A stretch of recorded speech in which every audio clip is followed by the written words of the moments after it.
चिड़िया बहन, मेरी नजर में एक रिश्ता है तुम्हारी गुड़िया के लिए। अगर तुम कहो तो मैं बात आगे चलाती हूँ। गौरी बहन, मैं अपनी गुड़िया की शादी को लेकर बहुत परेशान हूँ। अगर कोई अच्छा सा रिश्ता मिल जाए मेरी गुड़िया के लिए तो मेरी चिंता ही खत्म हो जाएगी। तो फिर क्या दोगे मुझे अगर मैं गुड़िया की शादी किसी अच्छी जगह पर करवा दूँ तो? अगर तुम मेरी बेटी की शादी किसी अमीर घर में करवा दो तो मैं तुम्हें बनारसी साड़ी लेकर दूंगी। बनारसी साड़ी? फिर तो समझो गुड़िया की शादी हो गई। परंतु चिड़िया, वो बहुत अमीर चिड़िया है और उसका बेटा भी अच्छा काम करता है और आप तो इतनी ज्यादा अमीर नहीं हो। तुम्हें मेरी एक सलाह मानना होगी। क्या सलाह गौरी बहन? मैं कर लूंगी, आप बताएं तो सही। अपने जाने वाले पक्षियों से कुछ दिनों के लिए कुछ चीजें मांग कर घर में रख लो, जैसे फ्रिज, बड़ा बेड और जरूरत की दूसरी चीजें, ताकि तुम भी अमीर लगो। गौरी बहन, मुझे ये काम अच्छा नहीं लगता। अगर बाद में पता चल गया कि मैं तो गरीब हूँ तो फिर क्या होगा? बाद में कैसे पता चलेगा? अमीर परिवार से संबंध बनाने के लिए खुद को भी अमीर दिखाना पड़ता है। फिर क्या था, चिड़िया अपने दोस्त कबूतर से 2-4 दिन के लिए फ्रिज ले आती है, बुलबुल से बेड और ऐसे सब पक्षियों से कोई ना कोई चीज मांगकर अपना घर भर लेती है। गोरी भी दूसरे जंगल में गुड़िया की बात पक्की कर लेती है। जैसे आप अमीर हो ऐसे ही मेरी सहेली भी अमीर है। तो फिर कब बारात लेकर आए हम? आप कल बारात लेकर आ जाना। अब मैं चलती हूँ, जाकर मुझे रानो चिड़िया को भी बताना है। गोरी बात पक्की करने के बाद वापस अपने जंगल चली जाती है। कल बारात लेकर आएंगे वो चिड़िया। अब उनके सामने बातें भी अमीरों वाली करना, कहीं ऐसा ना हो कि उन्हें पता चल जाए कि तुम गरीब हो। गौरी बहन, आपके कहने पर मैं सारी चीजें तो मांग कर ले आई हूँ। अब बातें भी अमीरों वाली कर लूंगी। बस किसी तरह मेरी बेटी की शादी ऊंचे घर में हो जाए। मम्मा, मुझे ये सब अच्छा नहीं लगता। झूठ का दिखावा करना ठीक नहीं है। बेटी, आज के दौर में कुछ न कुछ तो करना ही पड़ता है। ऐसे ही दूसरे रोज चंपा चिड़िया हवाई मोटर पर अपने बेटे को बिहाने आ जाती है। ये हवाई मोटर मेरी अपनी है, घर में हर चीज है हमारे, और हमारे 3 पेड़ अमरूदों के भी हैं। हमारे पास भी ऊपर वाले का दिया सब कुछ है। आप देख लें, घर में कुछ और रखने के लिए जगह नहीं है। मेरे पति जी तो मर गए थे, परंतु उन्होंने मरने से पहले अच्छी जायदाद बना ली थी। फिर तो अमीर पक्षी अमीरों से मिलते हैं, अच्छा चलेगा सब। शादी हो जाती है और चंपा चिड़िया अपने बेटे के लिए गुड़िया को बिहाकर ले जाती है। मानो अब कहीं गुड़िया को बता ना देना कि ये सब कुछ हमारे पास मांगे का है, और वो हवाई मोटर भी हम किराए पर लेकर गए थे। मम्मा, एक ना एक दिन तो गुड़िया और उसकी मम्मा को पता चल ही जाएगा कि हम अमीर नहीं बल्कि गरीब पक्षी हैं। अच्छा, अब चुप कर जाओ, कहीं गुड़िया ना सुन ले। 2-3 दिन बाद रानो चिड़िया सारी चीजें जो उसने दूसरे पक्षियों से मांग रखी थी वो सब वापस कर देती है।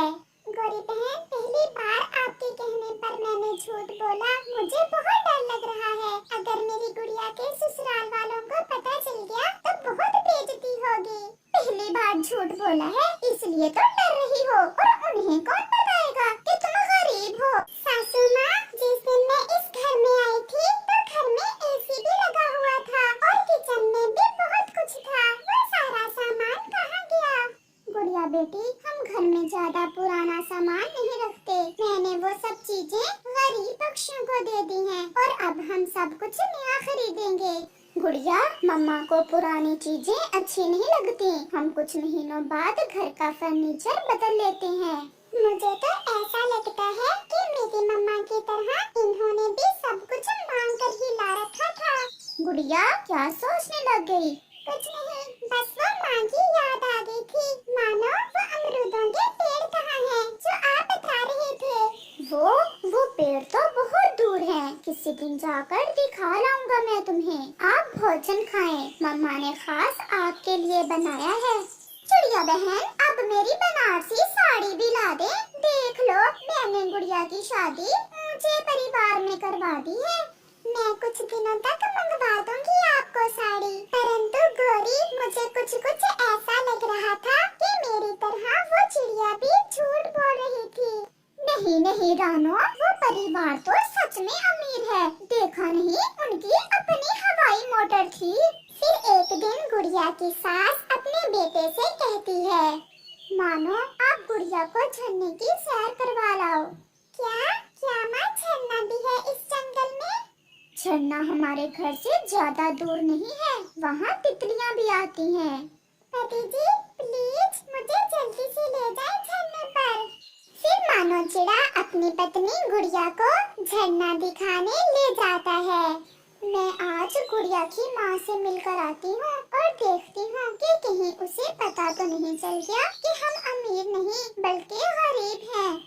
ऐसा सोचते हुए गुड़िया की राय के ऑटो में बैठकर गुड़िया की माँ के जंगल चल देती है। बस बस, थोड़ा दूर ही उतार दे मुझे। बहन जी, मैं आपको घर के पास ही ले जाता हूँ। नहीं नहीं, मैं नहीं चाहती कि उन्हें पता चले कि मैं किराए के ऑटो में आई हूँ।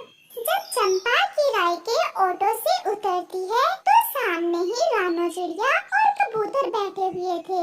रानो चिड़िया को देखकर चंपा चिड़िया अपना मुंह दूसरी तरफ कर लेती है। बहन जी, आप यहाँ, और आपने बताया भी नहीं आने से पहले। मेरी गुड़िया कैसी है? आप गुड़िया को ले आती साथ। बहन, गुड़िया तो अपने पति के साथ झरना देखने गई हुई थी। और ये क्या, आप किराए के ऑटो में क्यों आई हैं? आपकी तो अपनी हवाई मोटर है। वो ऐसा है ना, चले आप, हम घर जाकर बात करते हैं। फिर रानो चिड़िया अपनी समदन को साथ लेकर घर चली जाती है।